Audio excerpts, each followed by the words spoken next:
On me demande souvent comment je fais pour partir à la rencontre de communautés qui vivent aussi isolées. Je vais tout expliquer, mais avant ça, laisse-moi te présenter Golo. Il fait partie de la communauté Iban, une ethnie vivant dans le Sarawak au sud de Bornéo. La particularité des Iban, c'est leur mode de vie en communauté, puisqu'ils vivent à plusieurs familles dans de longues maisons communes construites sur pilotis, au bord des rivières et entourées par la jungle. How many family live here?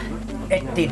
C'est fou, il y a 18 familles qui vivent dans cette même maison, tous ensemble en communauté. Il existe même des maisons longues où l'on peut trouver jusqu'à 100 familles sous le même toit. Il y a des portes sur la gauche et chaque famille a son espace privé. Et en fait, ce qui est assez marrant, c'est qu'on voit chez le voisin. Il n'y a pas beaucoup d'intimité finalement. Tu te doutes bien que je ne me suis pas enfoncée dans la jungle à la recherche d'un village. Ce type de voyage demande toute une organisation et l'accompagnement d'un guide-interprète pour pouvoir communiquer avec les locaux. Il existe des agences qui sont spécialisées dans ce type d'expérience en immersion. Et ce que m'a expliqué Golo, c'est que le tourisme est une nouvelle source de revenus pour la communauté. Il m'a aussi dit qu'il appréciait accueillir des étrangers chez lui pour leur faire découvrir sa culture. Aujourd'hui, il m'a montré comment il chasse à la sarbacane et comment il cultive le poivre et récolte le latex qu'il ira vendre au marché. Pendant quelques jours, j'ai vécu au rythme de la communauté pour découvrir leur quotidien et leurs traditions, que je te partage dans mon documentaire long format enfin disponible.